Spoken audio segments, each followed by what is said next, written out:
Tá, boa tarde pessoal. O que a gente vai fazer hoje é continuar com o nosso estudo do Assembly do MIPS. Na aula passada a gente viu alguns princípios básicos de como que um programa em Assembly se parece e começamos a ver algumas instruções. Basicamente isso aqui era um recap de tudo que vocês viram em AOC1, certo? Mas alguns detalhinhos novos foram introduzidos. Alguém pode citar algum detalhe novo que a gente viu que vocês não tinham visto no semestre passado?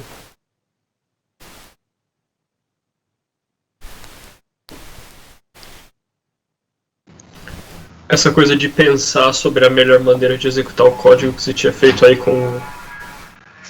Ou você tá falando tipo do uso do MIPS mesmo? Aqui, quando a gente faz o SRL em vez do div, não é? Sim. Beleza. Esse pensamento de baixo nível ele é bem importante pra gente.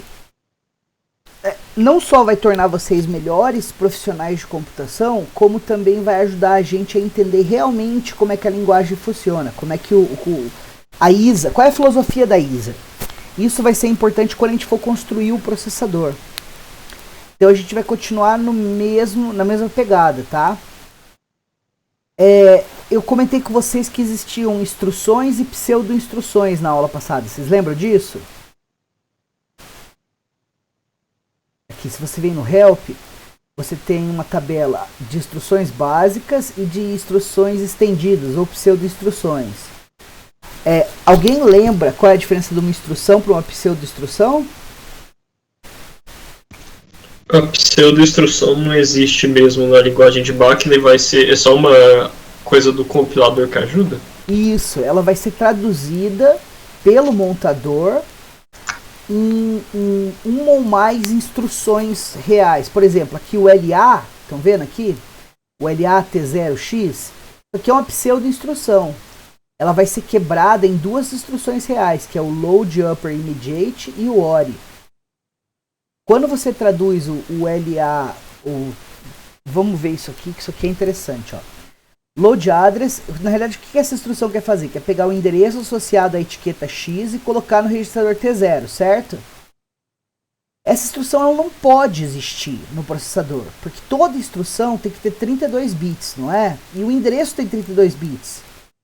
Então, se o endereço tem 32 bits, aonde é que eu coloco os 5 bits que eu preciso para o T0 e mais os 6 que eu preciso para o LA? Eu extrapolo os 32 bits. Vocês veem a lógica por trás disso? Na realidade, para codificar essa instrução, eu ia precisar de 32 mais 5, que dá 37, mais 6, que dá 33. 43. Então, 43 bits, obviamente, não cabem em 32.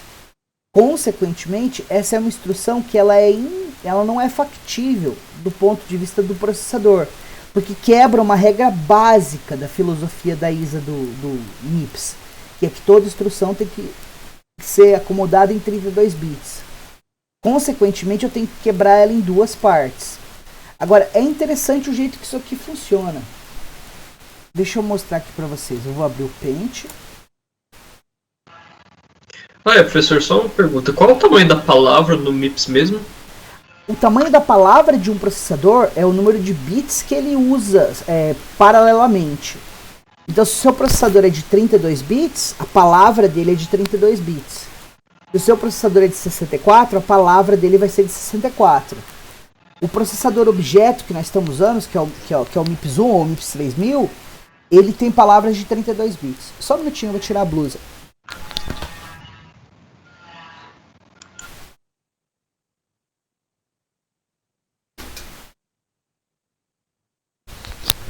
Desculpa. Então, falando em termos de palavras, aquele LA não cabe em 32 bits. Porque eu preciso de 43. Então, eu vou precisar de duas palavras para codificar ele. Então, ele não pode existir como uma instrução básica. Ele vai ter que ser quebrado em uma ou mais instruções básicas. E é assim que o LA funciona. Ó. Deixa eu compartilhar o Paint aqui com vocês.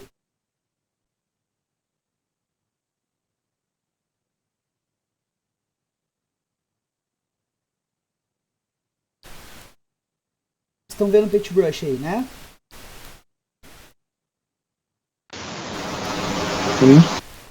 Então, ó, a instrução que a gente está tentando codificar é o LA, vai ser dólar T0, recebe o X. Então, o X, que é um label, esse cara aqui é um label, é uma etiqueta. Consequentemente, ele tem 32 bits. Então, é a mesma coisa que eu falar que o X é igual ao endereço onde está o X. Se a gente vier aqui na tabelinha dos labels no Mars, o X está no endereço 1001.0004. Então o X ele é equivalente, vamos colocar equivalente aqui, a 10004.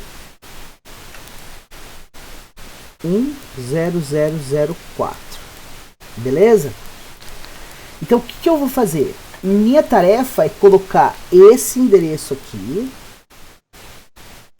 nesse registrador aqui. Não é isso que eu quero fazer?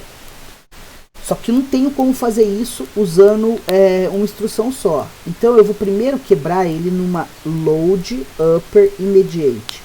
O que essa instrução faz? Então eu vou usar um registrador qualquer, por exemplo, pode ser o AT. Na realidade o AT é reservado para isso mesmo.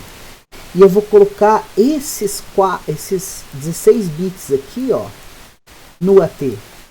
Então eu vou colocar aqui, ó, 0x1001. Então, como é que vai ficar o AT no final? O AT vai ficar assim, ó. O AT vai ser igual a 0x0000100100. Desculpa. 10010000. Esses aqui são os 16 bits mais significativos, esses aqui são os 16 menos significativos. Na verdade, eu estou colocando esses 16 bits na parte mais significativa do registrador. Entenderam? Seguido do LUI, eu vou fazer um ORI. E daí eu faço o seguinte, ó. O T0 recebe o que tem no AT ou 0x0004. E no final, o T0 vai ser igual a 0x10010004. Beleza? Porque depois que eu executar o ORI, o que eu vou ter aqui o ORI ele vai fazer o seguinte, ó. No AT eu tenho 10010000. E essa constante aqui vai ser 00000004. Se você fizer o OR disso aqui, vai dar 10010004. Todo mundo vê ou não? Tem alguém que não entendeu? Eu só não entendi direito esse 4 aí, professor. Não era pra ser tipo um endereço em binário? Ou desculpa, é pra hexa? 0x. Tá em hexa esses números. Ah, tá em hexa, nossa, eu não vi o 0x. Não, eu acabei de escrever. A preguiça é a mãe de todas as virtudes, né? Então às vezes você... Basicamente o que o LUI faz, ele pega uma constante que tem 16 bits. Você tem uma palavra aqui, ó. A palavra vai do bit 0 até o bit 31. Você pode dividir no meio, esse aqui vai ser o bit 16, ó. O 16, certo? Esse aqui vai ser o 15. O que o LUI faz, ele pega uma palavra de 16 bits. Então, por exemplo, em hexa vai ser, por exemplo, 1001. Ele pega esses caras e escreve aqui, e aqui ele mantém tudo zerado. Entendeu a ideia? E quando você coloca, por exemplo, o ORI aqui, você tem 0000 em hexa, isso aqui são 16 bits, certo? 4 bits aqui, 4 aqui, 4 aqui, 4 aqui. Isso aqui é a mesma coisa que 0000 para o primeiro 0, 0000, segundo 0, 0000, terceiro 0 e 0100 para o 4. Certo? São 16 bits. Mas na realidade ele está fazendo um OR com 16 bits com um registrador que tem 32. Então os 16 bits mais significativos ele considera tudo zero. Entendeu?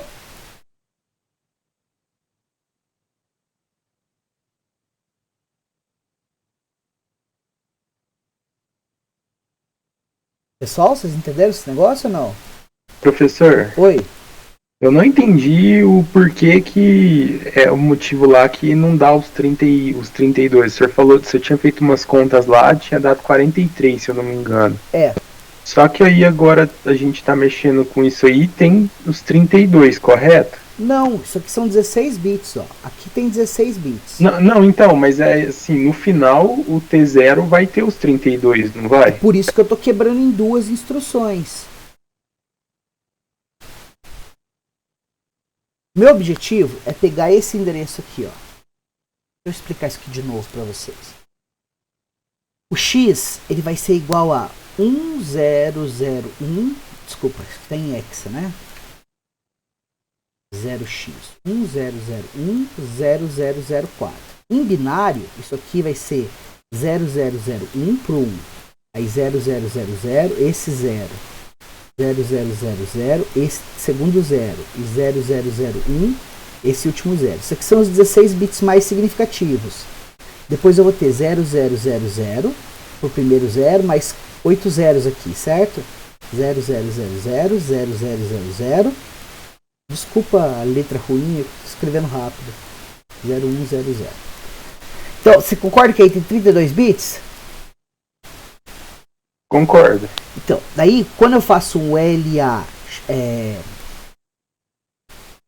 dólar T0 recebe o X, é a mesma coisa que eu fazer LA dólar T0 recebe 0x 1001 0004, porque o X é equivalente a esse endereço, certo? Certo. Então tá, ó. A gente vai ver daqui a pouquinho como é que são os formatos de instrução. Vocês já viram isso semestre passado, a gente só vai revisar. Para codificar o mnemônico ou operação, eu preciso de 6 bits. Para codificar o registrador, eu preciso de 5 bits. Ah, tá. Entendi. E esse cara Entendi aqui, ó, agora. tem 32. É o da operação, né? Exato. A instrução entendi, vai ter não. 43 Certo. bits, tá vendo? Se ela tem 43 bits, ela não cabe em 32. Então essa instrução não pode ser uma instrução real, não pode ser uma instrução básica. Ela tem que ser uma pseudo-instrução. Só que não vai existir nenhuma instrução básica que me permita colocar esse endereço de 32 bits num registrador diretamente em uma única instrução. Pelo simples motivo de que o endereço já ocuparia todos os bits disponíveis na instrução. Se a instrução tem que ter 32 e o endereço tem 32, não tem como eu falar numa instrução para colocar aquele endereço num registrador. Falta bit. Então eu tenho que quebrar isso em duas etapas. O jeito de fazer isso é usar uma sequência de LUI e de ORI. Ambas as instruções têm esse I aqui na frente, tá vendo? Esse I é de immediate. É a mesma coisa que falar constante. Ou seja, esse número constante aqui, ele vai existir na própria instrução.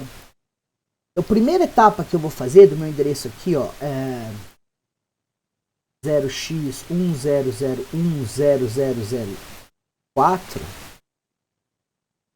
é de... Esse 4 é horrível, hein? 4.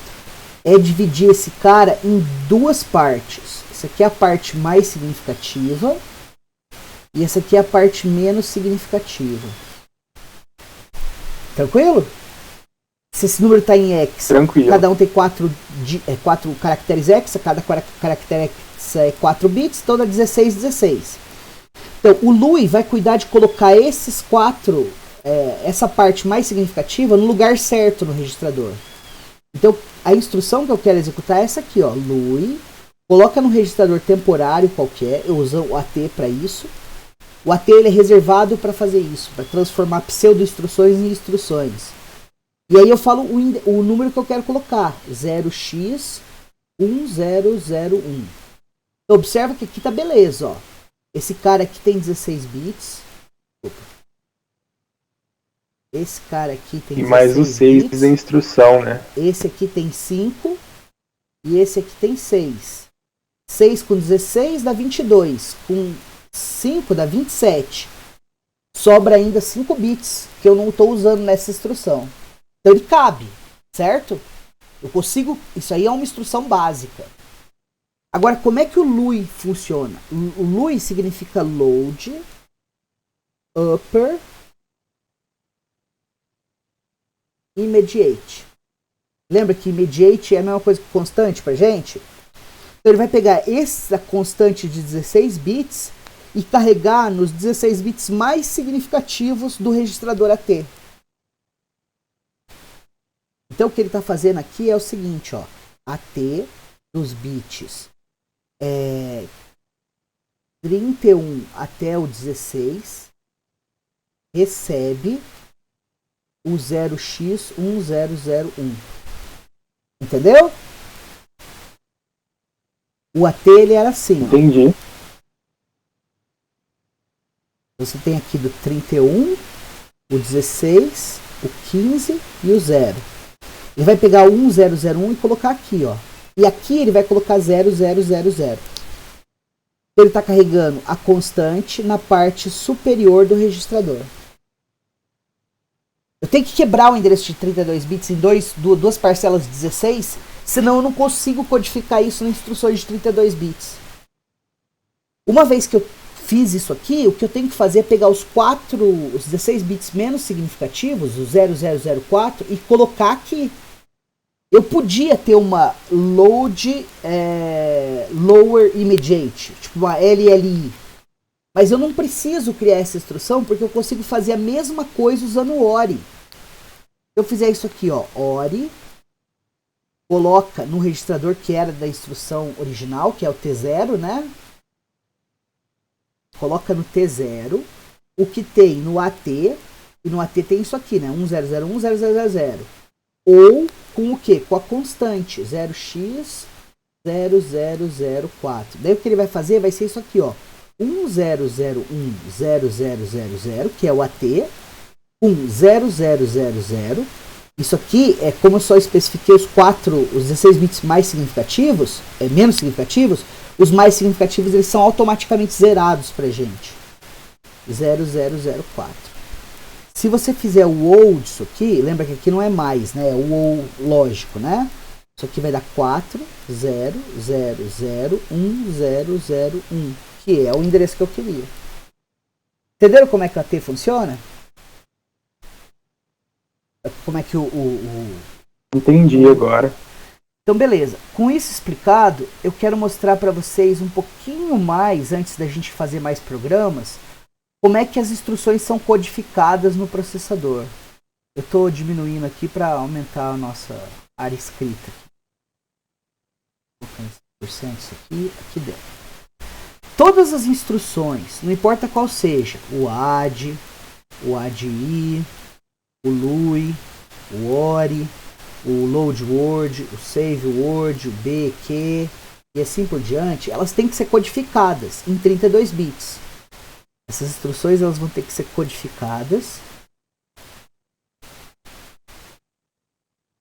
em 32 bits. Nunca mais, nunca menos. Sempre 32. Codificar uma instrução em 32 bits é eu pegar uma instrução assim, ó, add $S2, $S1, $S0 e transformá-la numa sequência de bits. Não, desculpa. Eu vou tentar fazer certo aqui. S1, S0, então vai ser 10001, 10000, 10010 e vai continuar os bits aqui, até dar 32 bits. Na realidade eu não quero fazer continuar, então eu vou aumentar a figura e fazer direitinho aqui. Então, 100, daí aqui vai ter 00000 e aqui eu vou ter 100000. Beleza? Isso aqui é montagem. Esse processo de tradução de uma instrução em assembly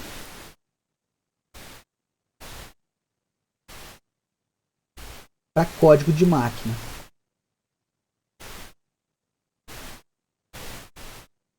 Beleza?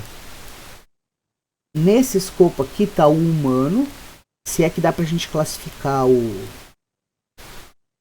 programador assembly como um ser humano, né? E aqui a gente tem o computador. Humano. E aqui a gente vai ter o computador. Beleza? Porque você, como ser humano, não entende isso aqui. Isso aqui, uma sequência de zeros e uns, ela não tem muito significado para você. E para o computador, uma sequência de caracteres ASCII não tem muito significado. Então, a montagem ou a assemblagem de um programa é nada mais do que uma tradução de 1 para 1. Vou dar uma outra cor aqui. 1 para 1. Do código que você entende melhor, que é o código, o assembly, né, o código de montagem, para o código de máquina. E, assim, uma instrução em assembly vai ser traduzida para uma e apenas uma sequência de código de máquina. E se eu te dou uma sequência de 32 bits e falo, isso aí é uma instrução em assembly, isso vai ser traduzido em apenas uma e apenas uma instrução em assembly. Essa tradução aqui, ela pode ser bidirecional.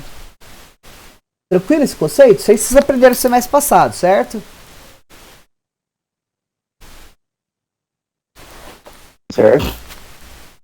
Agora, vocês viram os 3 formatos de instruções que a gente tem no assembly, no MIPS?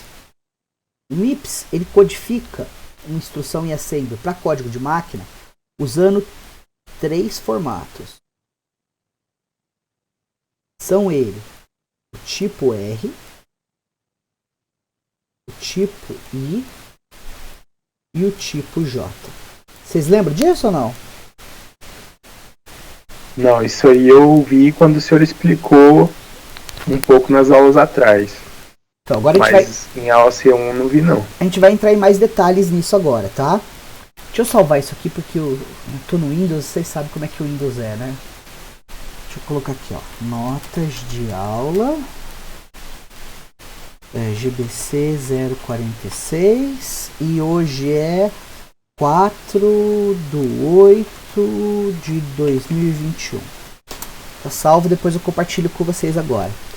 Então, o que são esses formatos aqui para codificação em código de máquina? Cada uma dessas instruções que a gente usa no nosso programa em assembly, eles têm que ser traduzidos em código de máquina para ser executado pelo processador. E como é que eu associo? Traduzo o ADD para uma sequência de bits, o S2 para uma sequência de bits, o S1 para uma sequência de bits, o S0 para uma sequência de bits. Eu tenho tipo umas formas. Então eu posso chamar de forma R, forma I e forma J. É uma forminha de 32 bits em que ela separa para mim que bits que eu vou interpretar, aonde que eu vou colocar cada bit. Deixa eu mostrar essas formas para vocês que vai ficar mais claro. Só abrir aqui o Logicsim.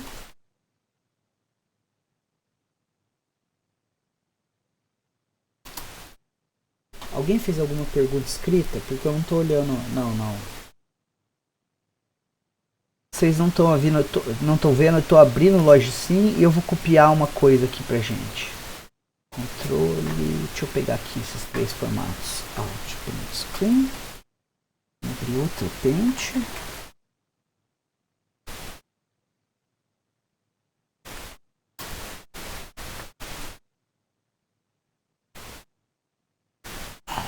Que ótimo. O mouse estava em cima. Eu fui dar um Ctrl+C, Ctrl+V na tela e o mouse estava em cima do negócio, daí apareceu com tooltip. Deixa eu tirar ele dali e copiar os formatos aqui para vocês. Tá. Vocês estão vendo o Paint aí, né? Paint sim. Então, são esses 3 formatos de instrução aqui, ó. Esse aqui, o primeiro deles, é o tipo R, esse aqui é o tipo I, esse aqui é o tipo J. Então pega, por exemplo, a instrução que a gente viu ali, o LUI. Desculpa. Ah, droga. Vamos pegar o ADD ali primeiro. Ó. O ADD. $S2, $S0 e $S1. Isso aqui é um exemplo. Então, essa instrução, ela tem que codificar, tem que ser traduzido dessa instrução para uma sequência de bits em que toda a informação contida nessa instrução seja identificável nessa sequência de bits, certo? Então eu preciso de um código binário aí. Primeira coisa que eu sei é que eu tenho 32 registradores, não é? Possíveis. Registradores. Então eu vou ter do registrador 0 até o 31. Em binário, isso aqui significa 0, 0, 0, 0, 0 até 1, 1, 1, 1, 1. Ou seja, eu preciso de 5 bits para diferenciar entre, era para ser um N, os 32 registradores. Concordam? Faz sentido esse raciocínio? Faz sim. Então, fazendo sentido isso, eu sei que aqui eu preciso de 5 bits, aqui eu preciso de 5 bits e aqui eu preciso de 5 bits. Concordam? E aí, se você for lá Concordo. no Mars, vocês estão vendo o Mars aí atrás também, ou não, né? Vocês não estão vendo, né? Deixa eu colocar o Mars para vocês. O Mars não. Eu vou compartilhar aqui para vocês. De novo o Mars, vocês vão ver. Ah, cadê o Mars? Agora vocês estão vendo o Mars. Eu estou usando o S0, não é? É um dos registradores que eu estou usando. O número dele é 16, estão vendo? O S1 é o 17 e o S2 é o 18. Então, agora voltando para o Paint.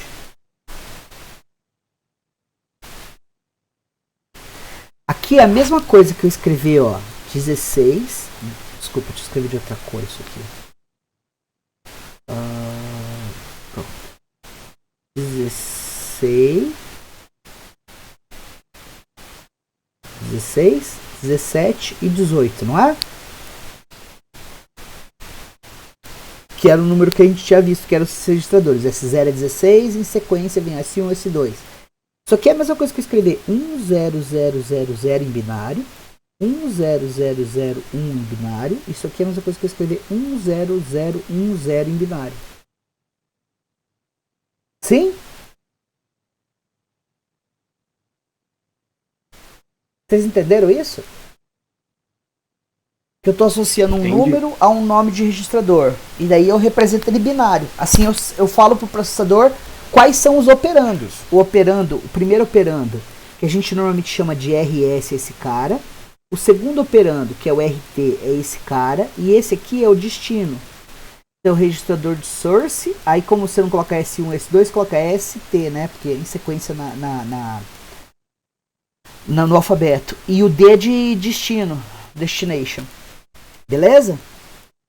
Agora, a grande pergunta é, eu tenho que ter um jeito de falar para o processador que eu quero fazer um add, não um sub ou um mul.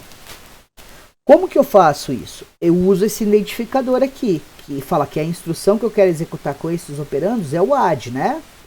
Então eu tenho que associar um código binário a esse add. Eu posso fazer uma tabela. E a definição dessa tabela fica a critério do cara que vai projetar a ISA. Ou o cara que vai projetar a organização do computador, vai construir efetivamente o computador.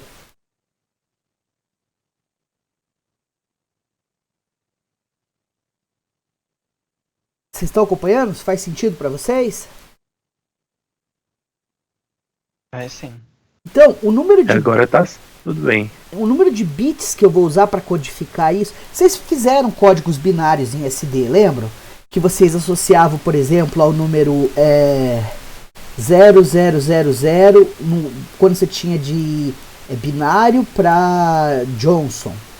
Você associava o número 0000 o quê? Uma sequência de 16 bits. 2, 4, 7, 8, 9, 10, 11, 12, 13, 14, 15, 16. Se fosse 0001, vocês associavam esse código aqui, ó.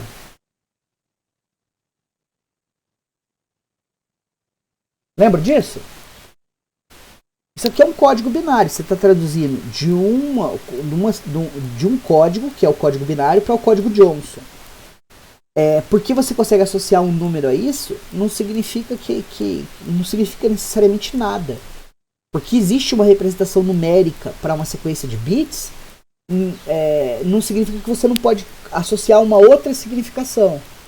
O que eu quero fazer agora é associar a uma palavra uma sequência de bits. E aí, o número de bits que eu usar vai ditar quantas palavras diferentes eu posso ter, concordam? Se eu tiver só um bit para especificar, diferenciar entre instruções, quantas instruções o meu processador podia ter? Duas. Se eu tivesse 2 bits, eu podia ter 4, certo? E assim por diante. Todo mundo concorda? Vê isso? Porque eu tenho que associar uma sequência de zeros e uns única a cada palavra, certo? Então, se eu falar para você que aqui, para o opcode, para diferenciar isso aqui, eu vou usar 6 bits. Deixa eu pôr preto aqui. Quantas instruções diferentes eu posso ter? 256. 64. Aqui, ó, 2 vezes 2, 4, 8, 16, 32, 64. Parece muito ou pouco? Considerando que as outras instruções são combinações, eu acho que é suficiente, não? Seria quase suficiente, mas vai faltar. Se a gente olhar lá para as instruções básicas no Mar, você vê que tem mais de 64. E aqui entra o próximo detalhe da nossa arquitetura MIPS. Aí, por que eu chamo de tipo R, tipo I e tipo J? Isso aqui, o tipo R, é de regular.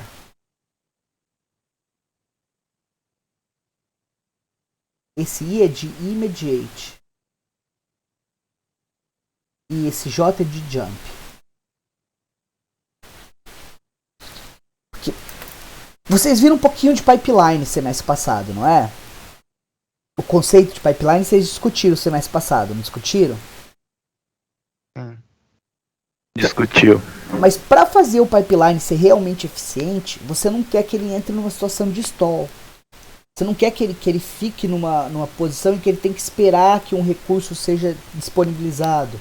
Ou esperar que a operação anterior produza o resultado que ele vai usar na instrução subsequente. Para garantir que o pipeline funcione efetivamente, tu tem que garantir que as instruções sejam o mais parecidas umas com as outras possível.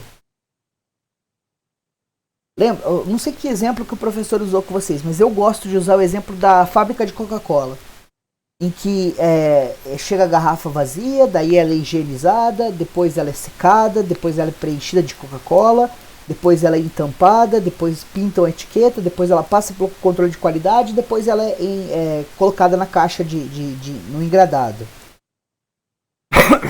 Essa linha de produção é a inspiração para o pipeline. Então, depois que a primeira garrafa foi higienizada, ela vai para a próxima estação, que é secar a garrafa. Quando a primeira garrafa vai para a segunda estação, uma nova garrafa pode entrar na primeira estação, e assim subsequentemente. Esse é o conceito de linha de produção, certo? A diferença de uma linha de produção tradicional de uma fábrica para o pipeline de um processador é que as instruções elas são inerentemente diferentes umas das outras. Não dá, por exemplo, para comparar um add um jump. O jump é simplesmente um salto incondicional para o endereço de memória. Ele é bem mais rápido. Ele não precisa passar pelas mesmas estações dentro do processador que o add precisa passar. O jump, por exemplo, não usa o somador. O add usa. Faz sentido isso para vocês?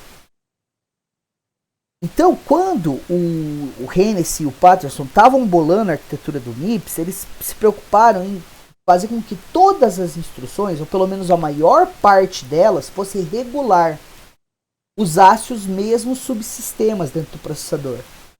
O foco deles lá era produzir um pipeline eficiente. Isso é importante na arquitetura de conjunto de instruções, da ISA, a filosofia por trás.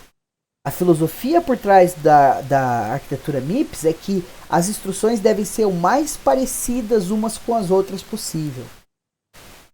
Um dos requisitos para que uma instrução seja parecida com a outra é que elas ocupem o mesmo tanto de espaço na memória. Então todas as instruções vão ocupar 32 bits. O outro requisito é que elas usem mais ou menos os mesmos recursos.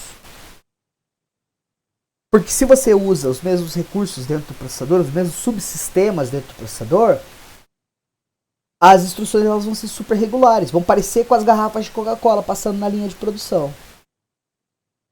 Por isso que eles criaram esses 3 tipos. A priori, você tenta codificar toda instrução no tipo regular. Se não cabe, tu tenta codificar no tipo imediato. Quais são as instruções que não vão caber no tipo regular? Então, normalmente as instruções têm uma constante na própria instrução. Então, se você tem uma instrução e ela tem um izinho ali no final, de cara tu já sabe que ela é imediata. E aí a gente tem algumas poucas exceções que são as instruções de jump, de salto. Essas não cabem em nenhum dos 2 formatos. Então a gente tem esses 3 formatos. Então, tá claro isso para vocês que a maioria das instruções na arquitetura são do tipo regular?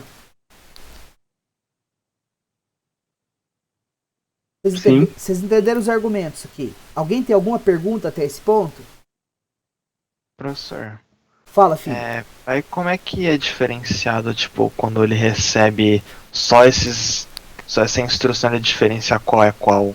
Tô meio perdido nisso. O processador tem que ter um subsistema, que é o subsistema de controle. O controle, ele vai pegar o código binário da instrução, o código de máquina, e vai olhar para alguns bits específicos da instrução.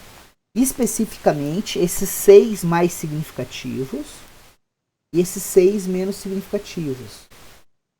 E quando ele olha para esses 12 bits, ele sabe qual é a instrução. Entendi, que eu tava pensando só pelo opcode, só que não tava me fazendo tanto sentido que ia dar pra diferenciar o tipo. O opcode, como ele tem 6 bits, ele vai me dar 64 possíveis instruções, não é? Sim. Só que como a maioria das instruções são regulares, o que você faz é colocar aqui, ó, tudo 0. Se todos os bits do opcode forem 0, significa que essa instrução é do tipo R. E daí tu olha para os 6 bits menos significativos para diferenciar se é um sub, ou um mu, ou um add, ou um div. Entendeu? Entendi. Daí olha aqui. Então eu quero codificar o add, certo? O add ele vai vir para cá e para cá. Aqui eu vou colocar 100000. Isso aqui é um add. Instrução tipo R, add. Daí eu tenho que colocar 5 bits para falar qual que é o primeiro operando. O primeiro operando vem aqui no RS, ó. Vai ser o S0, não é? Então eu escrevo aqui, ó, 10000. O segundo operando é o RT, é esse S1 aqui. Então ele vai vir aqui, ó, 10001. O destino, que a gente tinha visto antes, ó, é o RD. Ele vai ser codificado aqui, ó, 10010. E a instrução está inteirinha codificada aí, tá vendo? Em código de máquina. E esses 5 bits que sobraram aqui? É esse campo que chama SHAMT. Isso aqui é a abreviação para Shift Amount. Eu só uso isso aqui nas instruções de shift lógico. SL interrogação. SLL, SLR e assim por diante. E aqui, ó, concorda que com 5 bits eu consigo de 0 a 31? É o número de shifts para a esquerda ou para a direita que eu vou querer dar. Então, no caso do add, que eu não estou fazendo deslocamento, eu vou escrever tudo 0 aqui. E esse é o código de máquina. Traduzido 1 para 1 a partir dessa instrução em código de montagem. Entenderam como é que é o processo?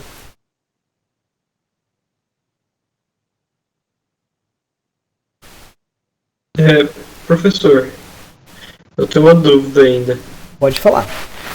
Quer dizer, na verdade é que eu confundi exatamente o... Tipo assim, ó, eu não entendi que o Gustavo ali tinha perguntado. Sobre como é que a gente usa o opcode para diferenciar primeiro o tipo de instrução e depois qual é a operação em si, né? Ah, tá. Lembra de sistemas digitais que você viu produtos canônicos? Se você pegar uma porta E de 6 entradas e colocar aqui, ó, uma inversora,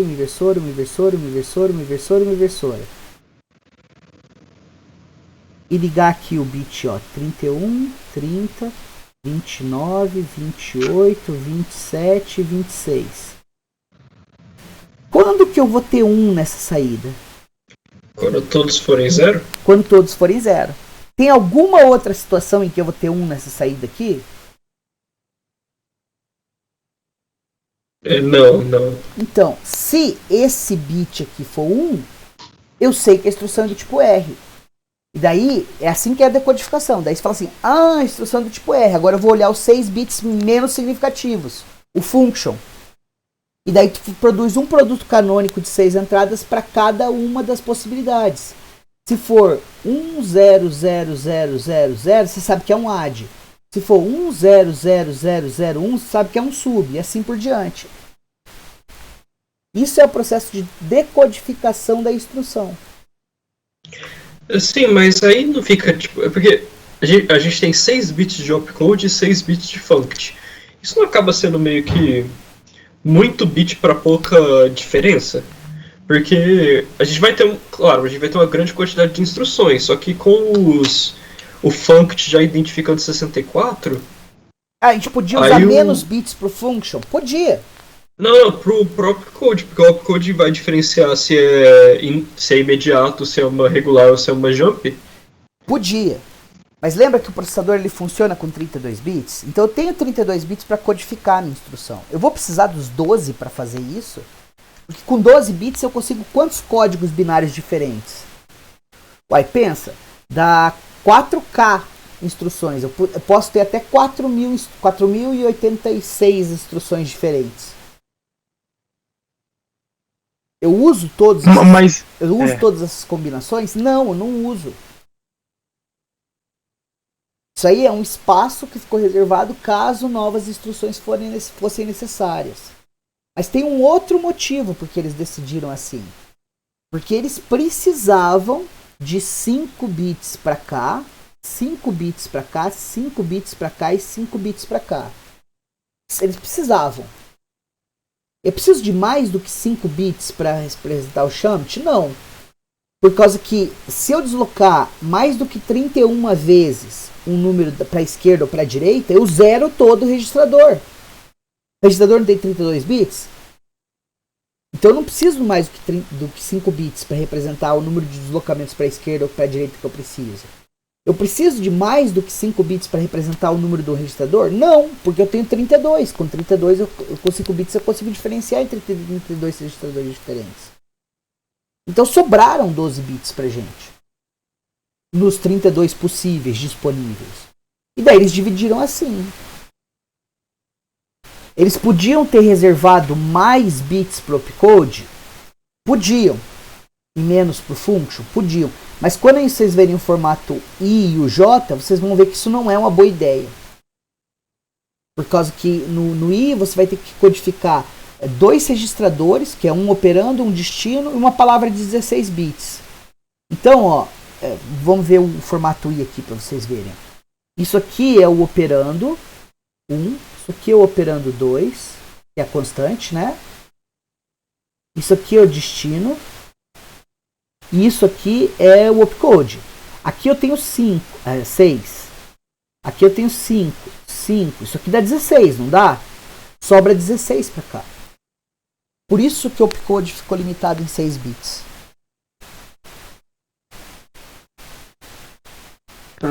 Isso foi uma decisão, é um compromisso que eles tiveram que fazer para poder acomodar as instruções do tipo I. Fala, filho. Mas você fala isso de ficar desse jeito por causa dos 16 do tipo I mesmo. Porque às vezes, que pelo menos na minha cabeça, fazia mais sentido ter menos popcode, já que ele vai diferenciar entre 3. Então é por causa desses 16 que ficou tipo 6 para um lado e 6 para o outro. O opcode não vai diferenciar entre 3. Você tem 64 possíveis instruções aí. 64 possíveis códigos distintos. Então, quando eles chegaram... Professor, então eu não entendi então agora essa questão.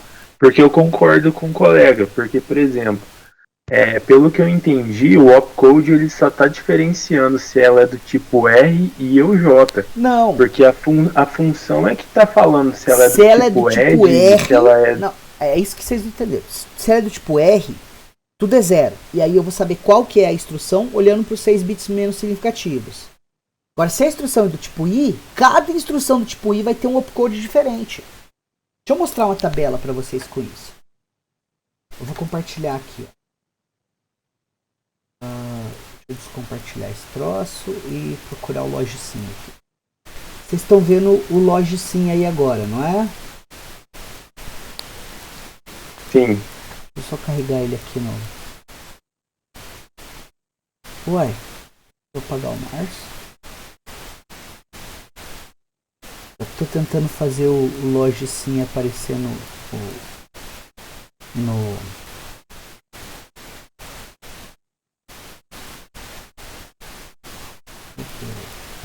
Logicim.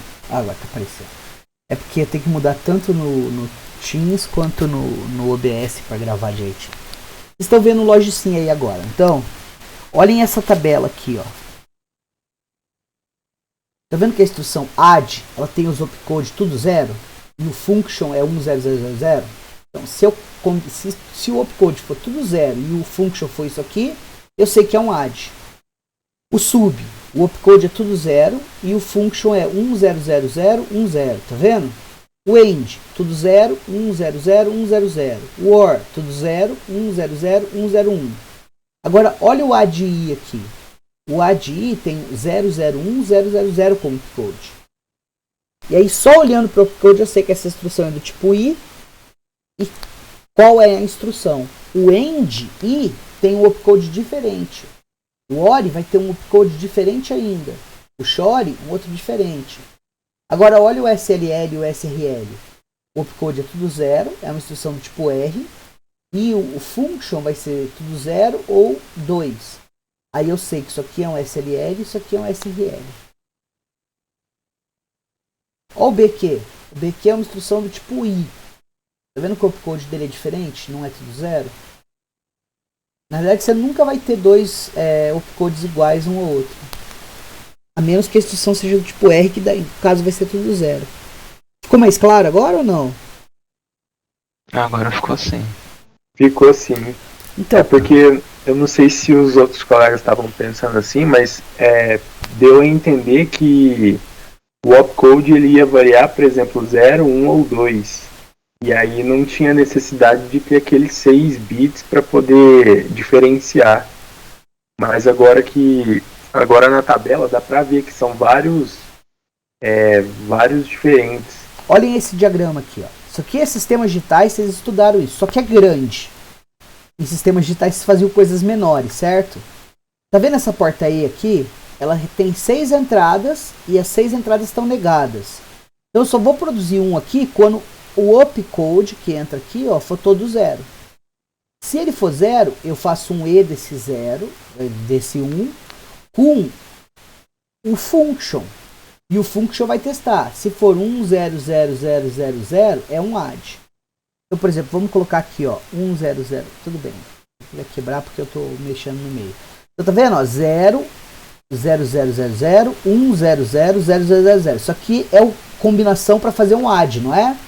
Então, esse diagrama pega e fala para mim que eu tenho um add. Você percebe que não tem nenhuma outra instrução selecionada.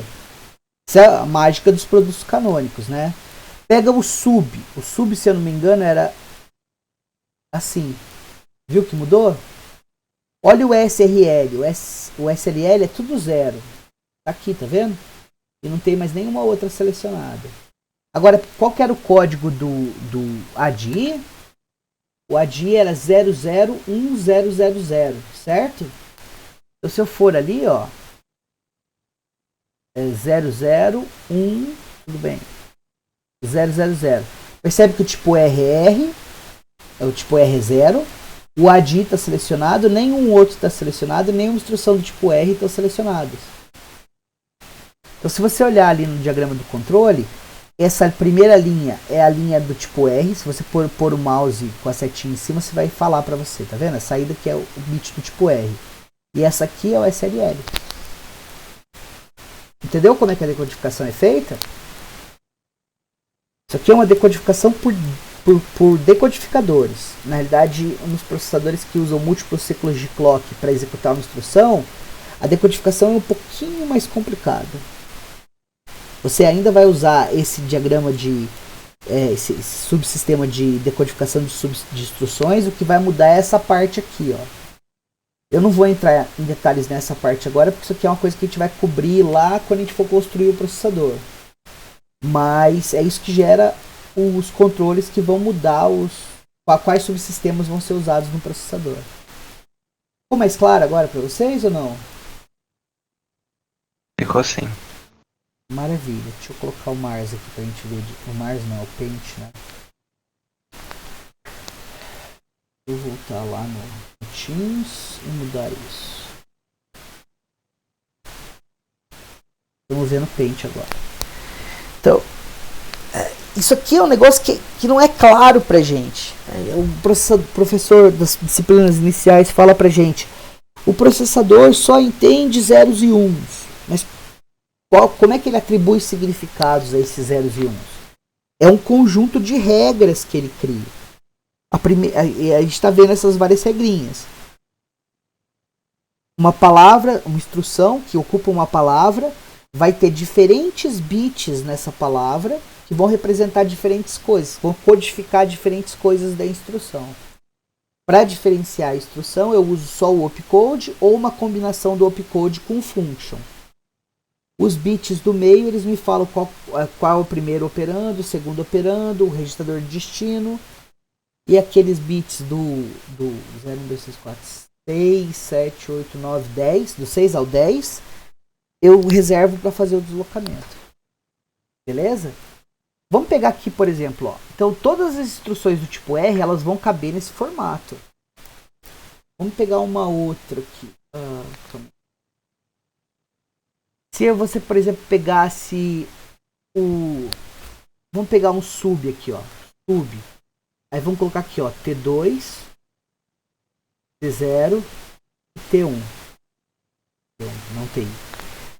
Beleza, essa instrução, vocês acham que ela é do tipo R, I ou J? Com base naquela regrinha que eu falei pra vocês. Tipo R? Ela é regular. Porque, e também, ó, tem uma dica rápida aqui, não tem o I. Então você vai ficar na dúvida se é I ou não. Algumas instruções não tem I e elas são codificadas como tipo I, tipo load word ou save word. Mas tem um telltale aqui que fala pra você de cara que ela é do tipo R. Ela usa 3 registradores. O único formato que reserva espaço para especificar 3 registradores é o tipo regular. Então ela é do tipo R. O que eu já sei? Que isso aqui é o opcode e o func. Isso aqui vai ser o RS, isso aqui vai ser o RT, esse aqui vai ser o RD. Certo? Então vamos codificar ela. Ó. O sub, como é uma instrução do tipo R, eu sei que ele vai ser tudo 0 o opcode. Então eu ponho 6 zeros aqui, estão vendo? Isso aqui é o opcode. Daí aqui você vai ter o RS. O RS é o T0. O T0 é o registrador 8, que é a mesma coisa que 01000, certo? Então, para codificar o T0 aqui, eu vou pôr 01000. Depois vem o RT, vai ser o 01001, que é o 9. O T2 é o 10. Então, o RD vai ser o 01010. Aí eu tenho o shunt, que vai ser tudo 0, porque não é instrução de deslocamento, são 5 zeros. E aí vem o function, que vai ser 100010. E tá aí a instrução. Entenderam como é que o negócio é codificado?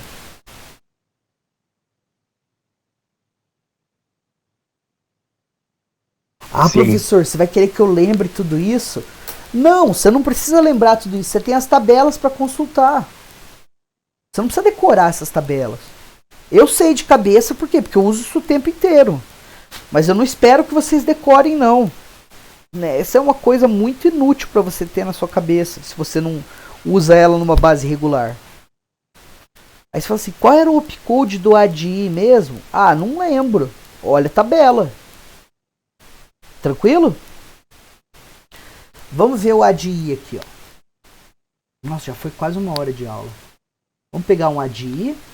E vamos fazer aqui, ó, S0, S1 e uma constante, tipo 0x002a. Que é a mesma coisa que 42 em decimal, certo? Como que você codifica isso? Você começa identificando quem que é quem. Esse cara aqui é constante. Isso aqui é o registrador de destino. Isso aqui vai ser o RS. Só que não tem registrador de destino no formato I. O RT, na realidade, é o registrador de destino. Engraçado, né? E no formato R, o RT é o segundo operando. Mas no formato I, o RT é o destino. E isso aqui vai ser o opcode. É assim que você codifica. Aí você fala assim, professor, bom, vamos lá. O que dá para eu codificar aqui? Eu sei que isso aqui é 10000, que é o 16. Esse aqui vai ser 10001, que é o 17. Porque a gente usou no exercício anterior aqui, ó. Quando a gente codificou o AD, ó. Cadê o AD?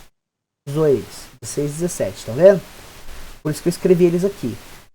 Esse cara aqui é a constante. Então esses três caras eu posso escrever. Vamos escrever a constante aqui, ó. Vai ser... Vou pegar uma outra. 0000, o primeiro 0, né? O segundo 0 agora. 0000. Agora vem o 2. 0010 e agora o A. 1010. Tá codificado ali minha constante. Quem que é o primeiro operando? É o RS, que vai ser o S1. Então aqui vai vir 10001. O destino é o S0, então vai ser 10000. Tudo que falta para mim é o opcode. Professor, não lembro qual é o opcode. Eu também não. A gente consulta aqui na tabela. Ó. O A de I é 001000. Aí você escreve aqui 001000. E assim está codificado. Entenderam isso, pessoal?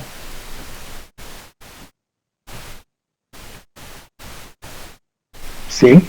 Agora imagina você ter que programar em código de máquina.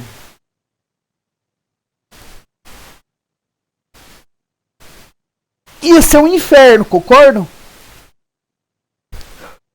E eu cheguei a programar em código de máquina para o Z80. Bastante, aliás. Bom, o código de máquina ele era um pouco diferente. O Z80 é baseado na arquitetura 86. O número de bytes por instrução variava. Mas você usava menos bits. Mesmo assim, era muito fácil você trocar um 0 por um 1. Quer ver um exemplo? Quando vocês vão pagar uma conta no caixa eletrônico e por algum motivo sórdido o leitor de código de barras não leu a tua conta, o que você tem que fazer? Você tem que digitar um número exato, extremamente longo, não é? É chato. É chato pra burro. E não é sujeito a erros? Vocês já erraram a digitação daquele número? Tem que conferir umas 4 vezes.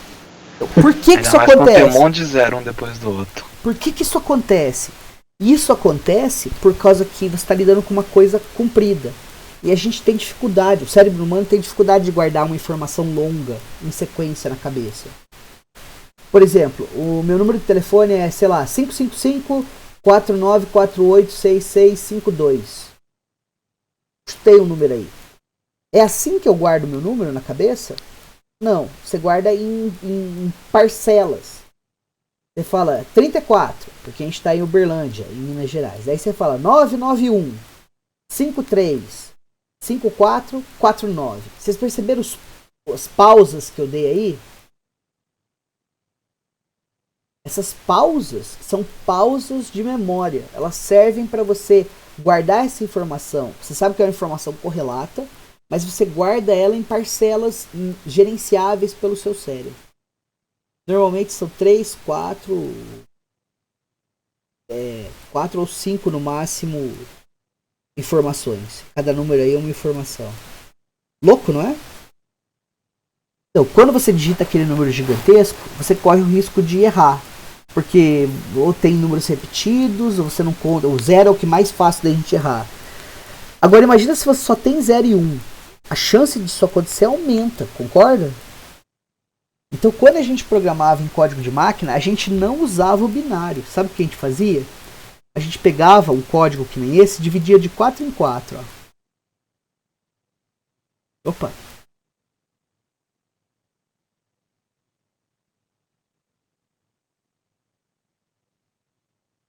E aí você escrevia aqui, ó, 2238002A. Então você falava que esse ADI aqui, ele na realidade ele era 0x 2238002A. É equivalente, concordam? Mas a chance de você cometer um erro escrevendo código de máquina assim é muito menor do que escrevendo usando código binário. Vou escrever alguma coisa? Não. Legal?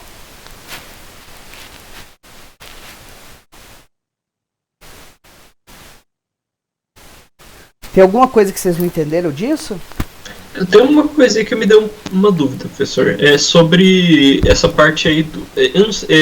Que você falou só do I ainda, mas é também do J, né? O endereço cabe aí? Não cabe. Porque naquela outra hora você tinha falado sobre o LA. Não cabe. Precisar de 32 bits de endereço. Se vocês lembram do semestre passado, você tinha assim, ó, jump label, não é? E o label podia ser qualquer coisa. Esse label, ele vai ter 32 bits. Quantos bits eu tenho aqui? Aqui eu uso 6, sobra 26 aqui, não é? Então como é que eu coloco 32 em 26?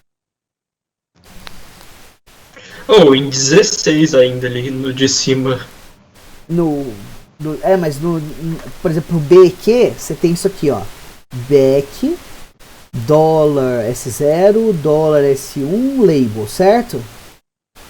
Sim. Então, observa aqui, ó. 6 bits aqui, 5 bits aqui, 5 bits aqui, 16 aqui. Isso é formato I. Nem que eu quisesse colocar no J dava porque não tem espaço para os digitadores aqui, tá vendo? Como que eu coloco um label de 32 bits em 16 bits, né? Você não coloca. O back, ele faz um negócio que chama salto relativo. Então, por exemplo, você tem aqui, ó, um add, um sub, um add, um move, um load word, um save word. Isso aqui é um programa, tá? Eu não estou preocupado com a lógica do programa aqui. Eu só quero mostrar para você a lógica de como é que o back funciona, o salto relativo funciona.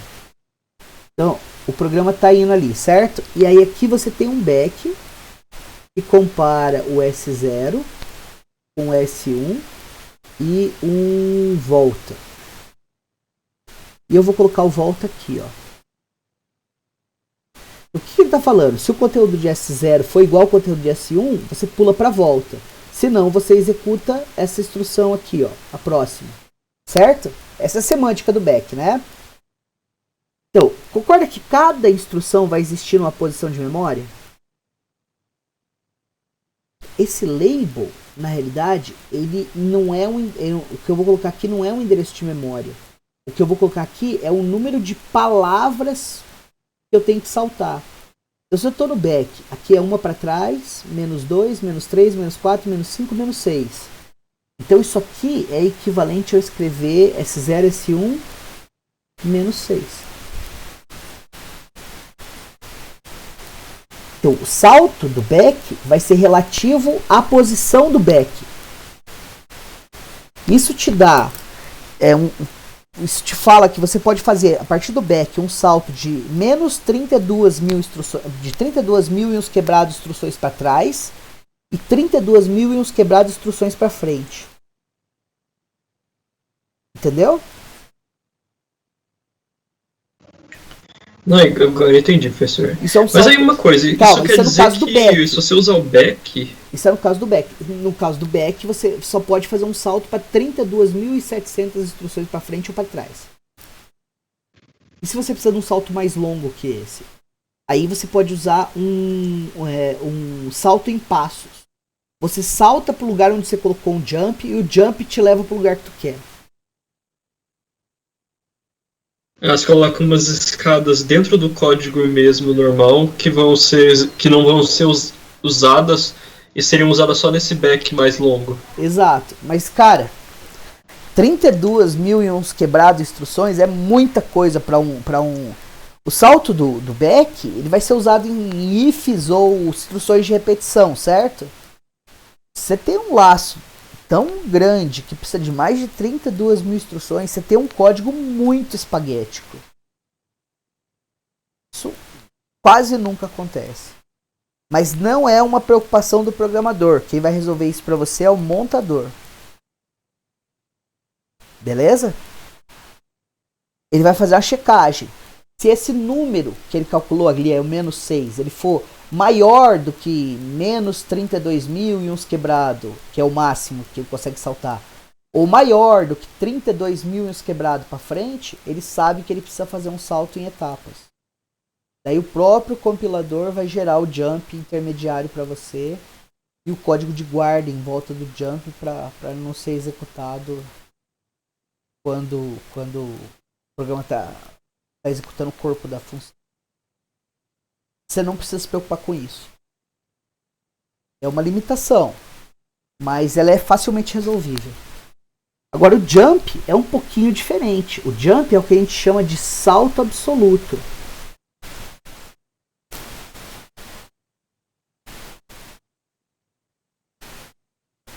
Ou seja, você quer realmente pular para esses 32 bits, só que você não consegue colocar eles aqui.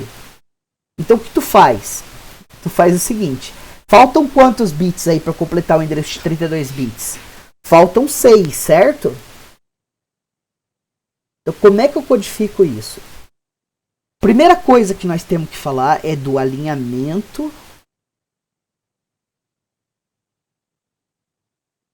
de memória.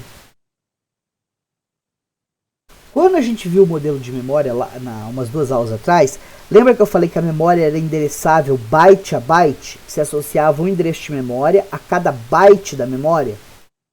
Vocês lembram disso?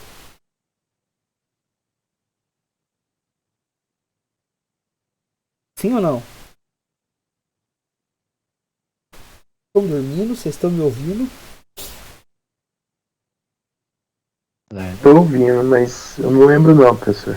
Bom, a memória é endereçável byte a byte. Então, se você tem 32 bits de endereço de memória, significa que você consegue endereçar 4 bilhões e uns quebrado milhões e uns quebrado mil bytes distintos.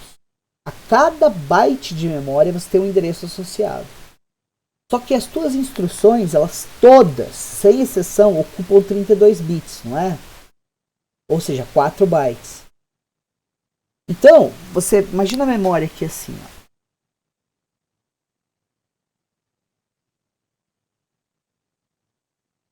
Memória aberta aqui. Esse aqui é o símbolo de continuidade geométrica, né? Então, vamos desenhar célulazinhas de memória. Cada linha dessa é 1 byte de memória, tá?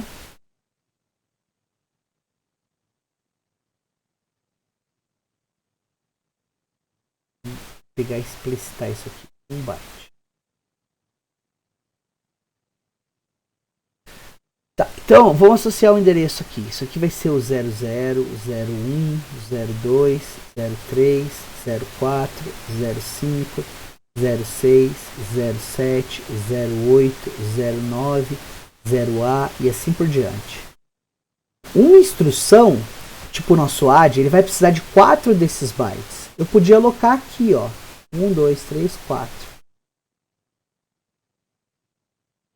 Percebe que a instrução, esse aqui vai ser o primeiro byte, o segundo byte, esse aqui é o terceiro byte, o quarto byte. A minha instrução lá, AD, ó,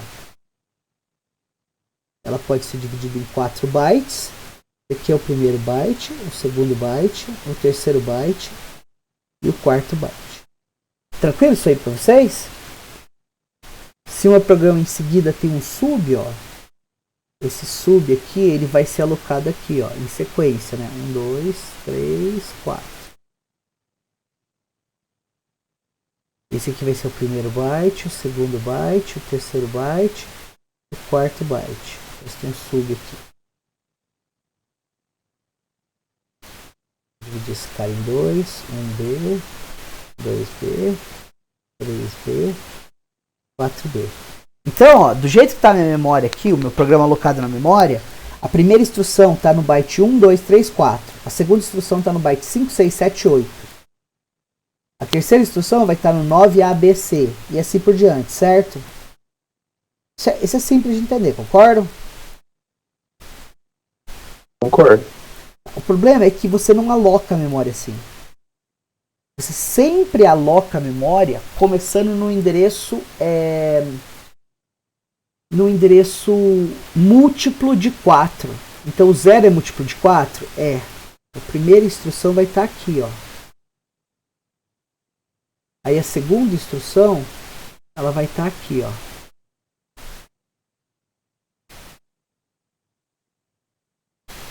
E é esse processo de alocar as instruções em endereços de... Então, alinhamento de memória, né?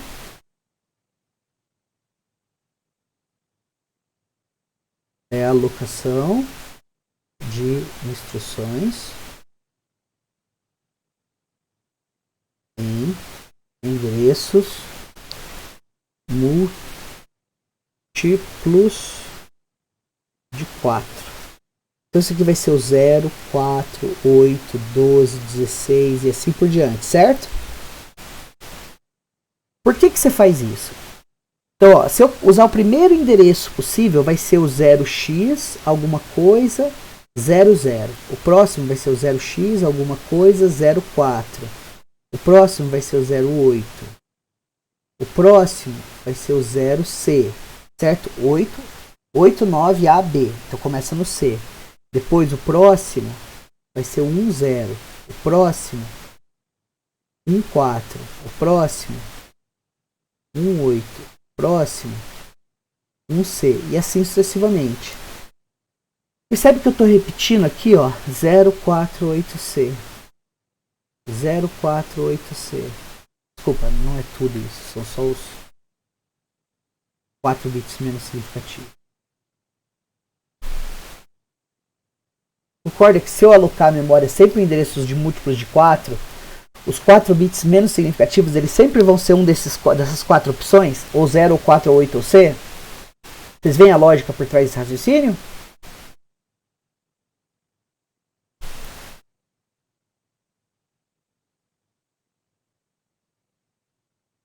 Gente?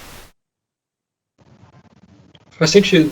Então, agora, se eu passar isso aqui para binário, isso aqui vai ser ó, 0000, 0010, 1000, 1000, 1100. Aqui de novo, ó, 0000, 0100, 1000, 1100. Olha isso aqui, ó. Desculpa, esse aqui tá errado, ó. Cometi um erro aqui. Isso aqui é 2, não é 4. 4 é 100, certo? Olha esses outros 2 bits menos significativos aqui. O que vocês notam? Os 2 bits menos significativos eles sempre são 0, concordam?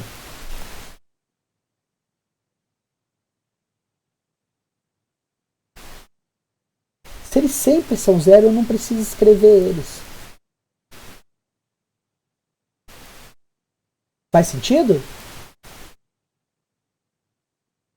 Faz.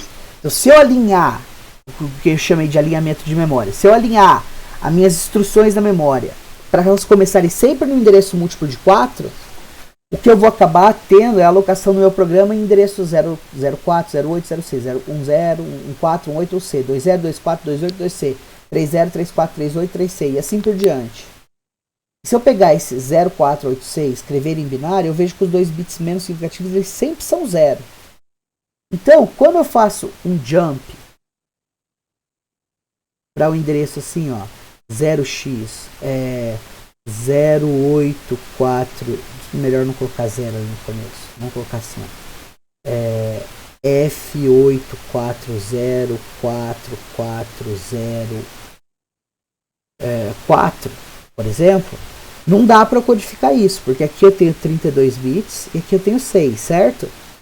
Então, como é que eu componho o endereço? O jump ele vai fazer o PC receber esse endereço aqui, certo? 0x F8404404. É isso que é a semântica dele.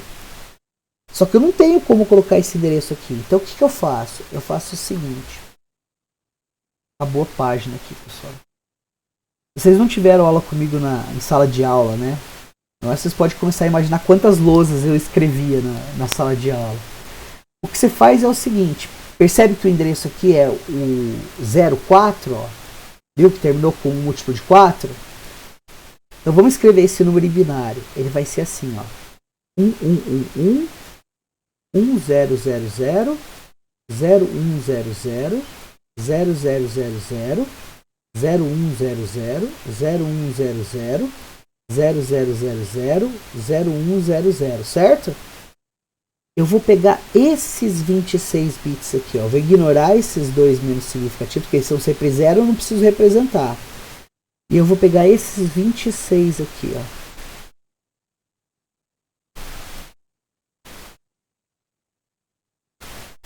Então o que eu vou fazer é o PC, na realidade vai ser PC, recebe esse label da posição, vou colocar aqui, ó, label, nos endereços 28 a 2. E o 0 ignora. Mesmo assim ainda faltam 4 bits, concordam? Esses 4 mais significativos. Então, na realidade isso aqui vai ser PC recebe PC dos bits 31, 30, 29, 28. 31, 30, 29, 28. Aqui é 27, desculpa. E aí vai ser ou label. Isso aqui é o sinal de concatenação. 27 a 2. É isso que é assim que você codifica o endereço de 32 bits em 26. Isso significa que se você tem um espaço de endereçamento de 32 bits, você tem de 0 a 4 gigabytes aqui. Se você tiver só 31 bits, você consegue endereçar 2 GB. Se você tem só 32, 31, se você tem só 30, você consegue endereçar 1 GB. Se você tem 29, você consegue endereçar 512 MB. E se você tem só 28 bits, você consegue endereçar 256 MB. Então o próprio jump absoluto, ele na realidade não é absoluto, ele é relativo ao PC. Percebe? Aonde está a instrução?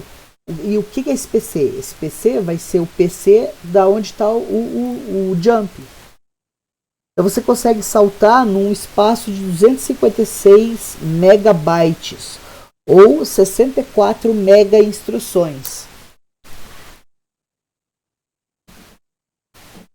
Aí você me pergunta, professor, isso não significa que eu não posso saltar para qualquer posição de memória? Não, você não pode usando o jump. Vai ter um espaço limitado a 256 mega endereçável. Como que você circunventa isso? Você usa o JR. A instrução JR, já tiro tua dúvida, filho. O JR, ele espera um registrador aqui, ó, certo? E esse registrador tem 32 bits, só que fica seu trabalho colocar o endereço aqui. Daí ele consegue saltar exatamente para qualquer uma das posições de memória que você quiser. Pergunta, filho. Eu não entendi muito bem essa junção do PC com 3128. Eu não entendi como ele divide isso aí. Ah, tá. É assim, ó. Deixa eu salvar isso e pegar uma outra página aqui. Arquivo novo. Professor. Oi. Por que sobrou, já dando continuidade na pergunta do Pedro, por que sobrou aqueles 2 bits no final? Ah, bom, a gente está falando do jump aqui, certo? Então a gente estava falando de alinhamento de memória, certo?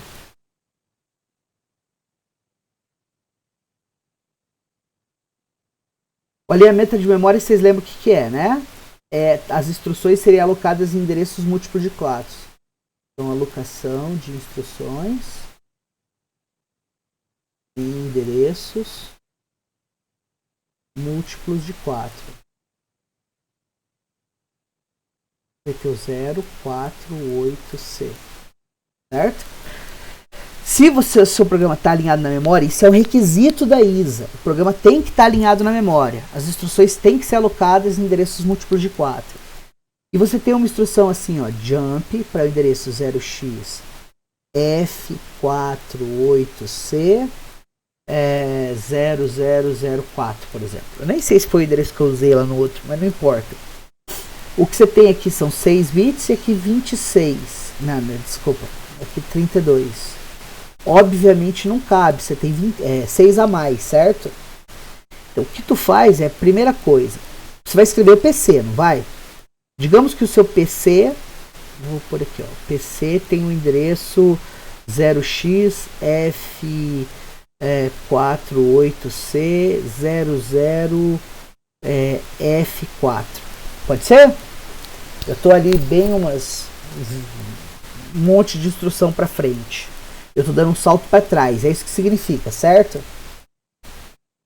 Na realidade, esse aqui é o endereço dessa instrução. É onde ele existe na memória, certo? É o PC atual. Então, agora eu quero saltar para esse endereço. O que eu faço? A primeira coisa que eu faço, eu vou reescrever o PC. A primeira coisa que eu faço é, vamos escrever o PC aqui. Qual é o endereço dele? Vai ser 1111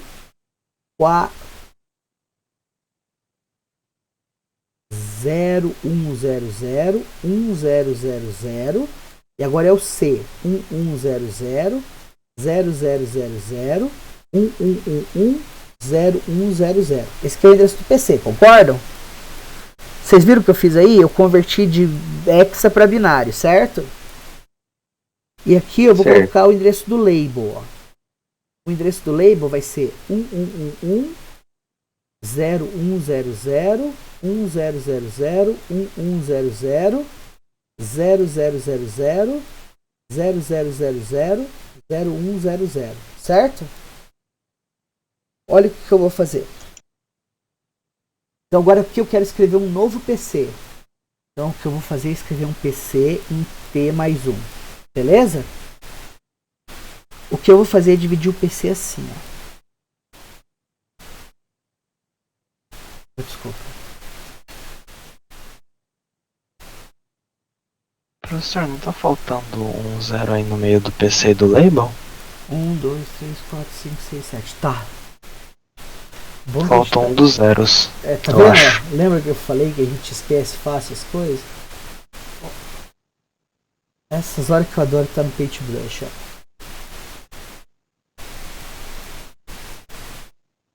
Nem parece que eu esqueci. Beleza, filho? Obrigado por notar. Então o que eu vou fazer é o seguinte, ó. Aqui você vai ter 4 bits. Aqui você vai ter 2 bits. E aqui você vai ter 26 bits. Quando eu escrevo... O que muda são só esses 26, né? Do endereço, eu não vou escrever o endereço completo na instrução. O que vai para o endereço address são esses bits aqui, ó.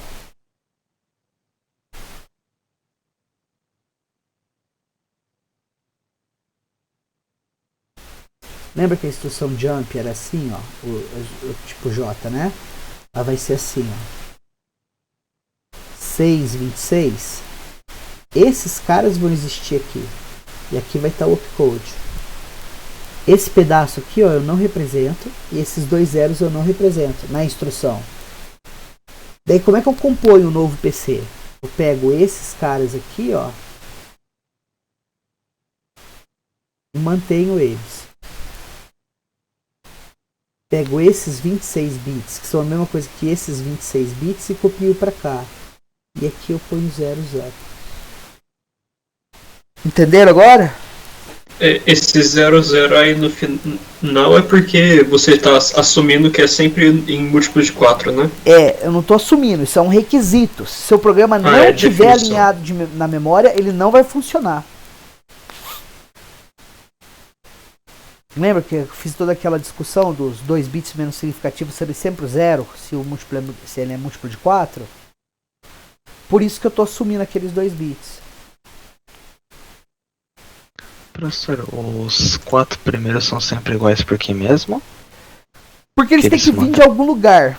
Então, o próprio salto absoluto no MIPS, ele é absoluto entre aspas.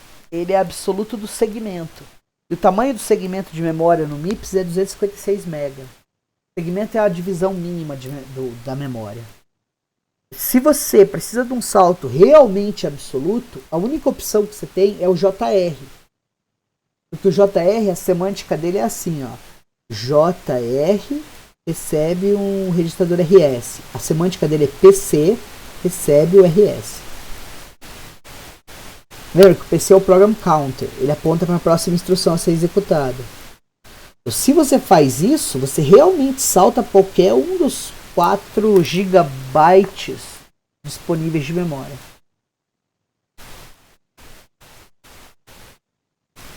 Mas a gente chama o jump de um salto absoluto pelo seguinte. Porque, como é que eu posso explicar isso para vocês? Você não quer permitir que o seu programa salte para o segmento de dados, por exemplo, ou para RIP. Isso aí vai ser uma violação de memória. Você está tentando acessar uma posição que você não deveria. Um jump ele só deveria poder saltar para uma outra instrução, só para o segmento do pedaço da memória onde tem instruções de programa. Então, você não precisa saltar para qualquer posição da memória. Porque essa parte onde está de fato o código, ela é sempre localizada na memória, onde esses primeiros números são o F, ou no caso os 4 uns. É isso? Nesse caso, porque o meu segmento de texto estava nesse endereço, mas esse endereço que eu gerei foi aleatório. Tem que o programa ele vai caber nesse segmento. Isso é o máximo de memória que você vai dar para o código do programa. Então não faz diferença. Esses bits, 4 bits mais significativos, eles só vão endereçar para você diferentes segmentos de dados. Na realidade, quando você faz checagem de memória para ver se você está acessando uma posição que você pode, o que você verifica são só esses 4 bits do PC, os 4 mais significativos do PC. Porque eles vão informar para você em que pedaço da memória tu está.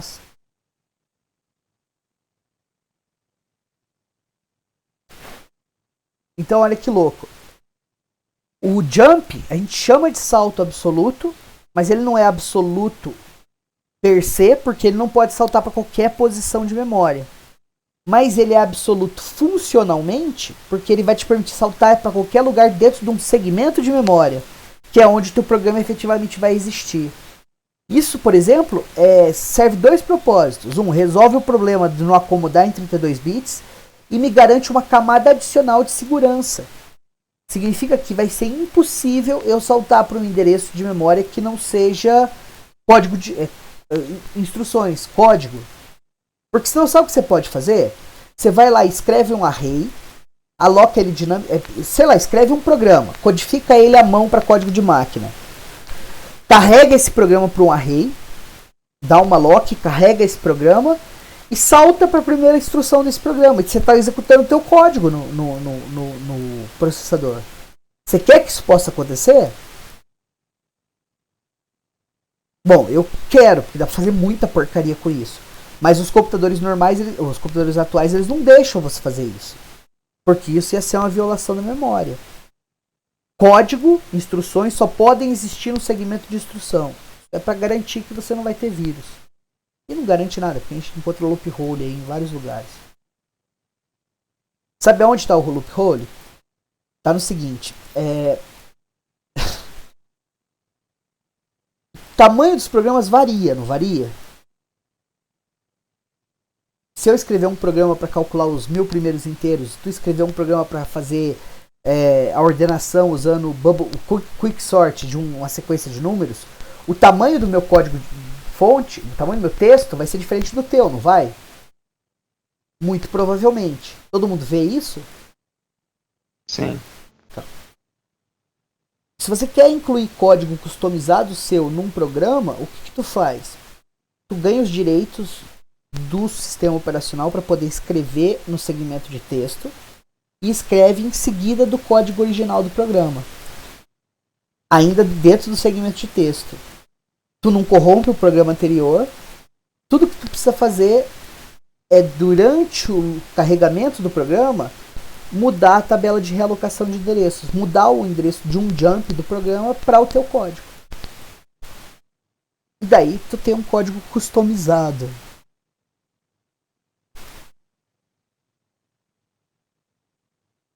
Legal, pessoal?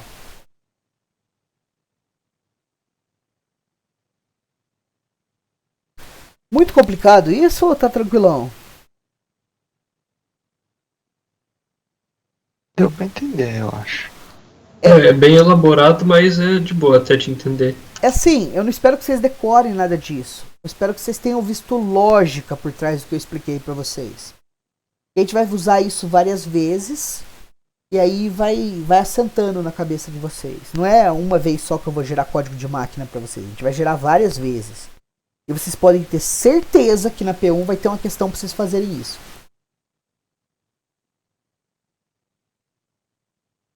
Só que vocês podem consultar as tabelas, vocês não precisam saber nada de decor, né? Uma última coisa que eu quero mostrar pra vocês antes da gente sair, terminar a aula. Deixa eu compartilhar aqui o Mars. Eu tava com o Paint compartilhado, né?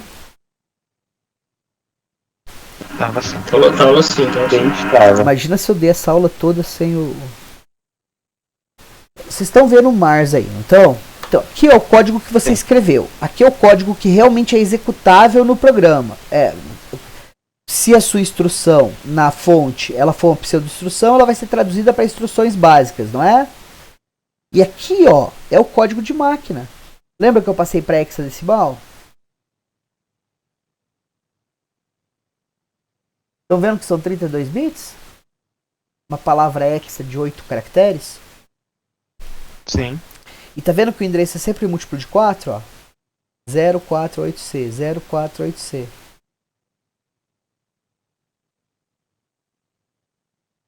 Assentou na cabeça de vocês? Faz sentido, eu lembro de ver isso em Awesome. De que realmente era tudo múltiplo de 4. Mas Faz sentido agora. o motivo é por causa daquele PC. O que você quer fazer é transformar 26 bits em 28. Você tem 26 disponíveis, não tem? Se você garante que os dois menos significativos são 0, na realidade teu endereço é representado com 26, mas ele representa o espaço de representacional de 28. E 2 bits faz uma diferença muito grande. Você multiplica em 4 vezes o tanto de memória que é endereçável.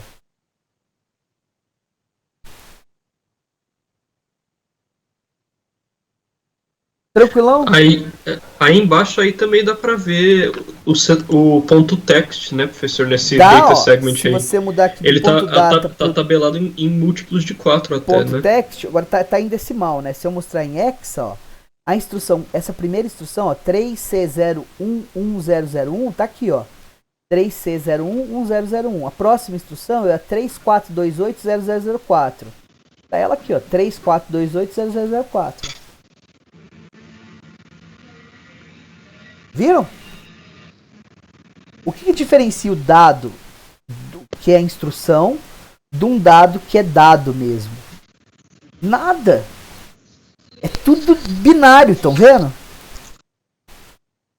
O que diferencia é como você decide interpretar essa informação. Você vai interpretar essa sequência de zeros e uns como um dado, como um número, como um caractere ASCII ou como uma instrução? É bonito, é tão simples que chega a ser bonito, cara. É a beleza na simplicidade.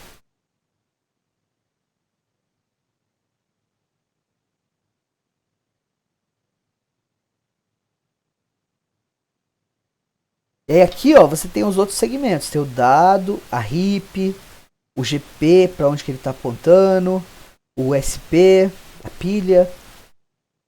Na verdade, eu consigo mostrar. Não, aí vai ser na RIP aqui. Aqui é a RIP, é a memória livre. Tá vendo que os endereços base aqui, eles mudam? Esse kernel data, que data é onde vai o sistema operacional.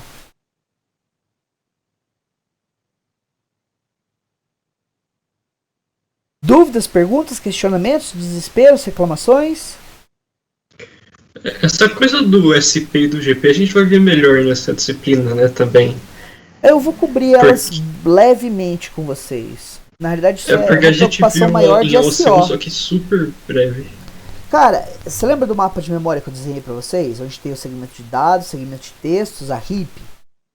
A RIP, você faz alocação dinâmica e você faz aloca a pilha.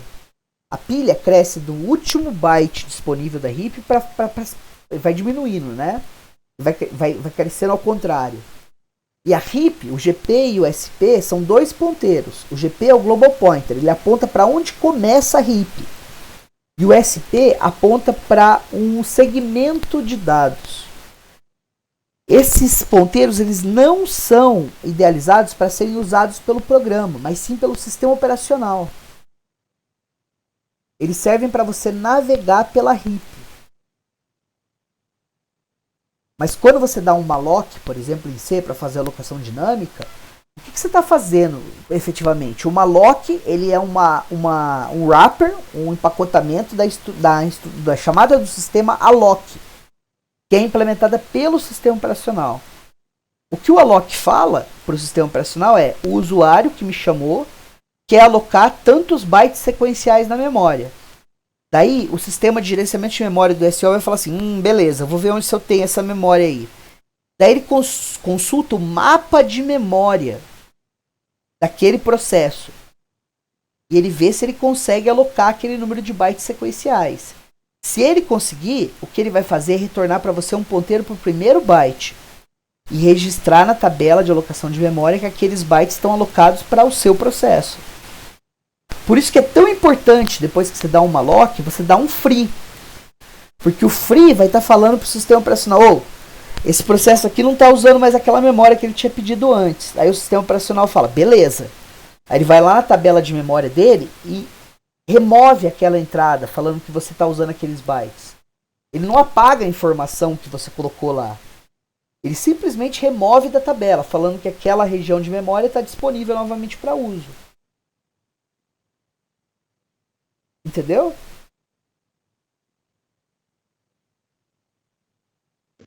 Entendi. Mas daí quem que vai usar o GP e o SP? Vai ser o sistema de gerenciamento de memória do sistema operacional. Então o teu programa ele não vai usar esses ponteiros. A gente vai fazer a alocação dinâmica de memória no exemplo. E aí vocês vão ver que vai ser, o GP e o SP vão mudar de número. Mas quem vai estar fazendo essa mudança explícita do GP e do SP vai ser o syscall que a gente chamar, não a gente.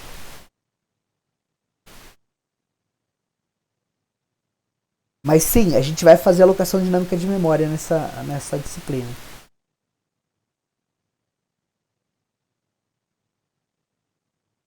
Tu pode mudar eles no seu programa? Pode. Tu deve? Não. Na verdade, tu pode? Eu acho que tu nem pode. Não pode. Tá vendo que o GP e o SP estão aqui, ó? Eles são registradores de propósito geral. Esses do 0 ao 31 a gente chama de registradores de propósito geral. São registradores de acesso livre ao usuário. Se você quiser mudar o PC, você pode? Pode. Mas você não pode diretamente mudar ele. Você tem que chamar uma instrução e muda ele. No caso o Jump, ou JR, ou JAL, ou o BQ, por exemplo. Eles vão atuar no PC, mas você não consegue usar o PC como argumento numa instrução. Num add, por exemplo. A mesma coisa o high e o low. Você tem acesso a eles? Tem, mas só através das instruções. Move from high, move to high, move from low, move to low. Então esses aqui são os 3 registradores de propósito específico do processador.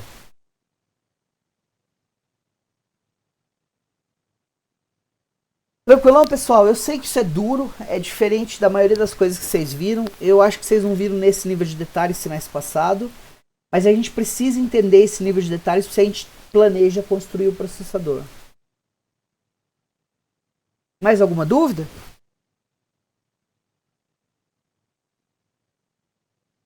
Estão Por enquanto, não. Estão inacreditavelmente silenciosos hoje. Eu não sei o que está acontecendo. Então tá, pessoal. Eu planejava fazer um programa com vocês hoje, mas a conversa ela debandou para esse lado a aula debandou para esse lado de tradução de código código de montagem para código binário, código de máquina. E foi bom que a gente já cobriu várias outras coisas. A gente cobriu essa conversão, fizemos o primeiro contato que a gente precisava fazer de qualquer forma, e cobrimos modos de endereçamento principais. Eu aproveitei para explicar como é que funcionava o endereçamento relativo ao PC, no caso do BEQ, e a gente cobriu o PC, que é o Jump, que é complicado. Então, na realidade, a aula de hoje rendeu bastante até. Na segunda-feira a gente continua com os nossos programas. Me conta um negócio, como é que vocês estão de tempo? O semestre está muito ocupado? Acho que eu posso já fechar a aula.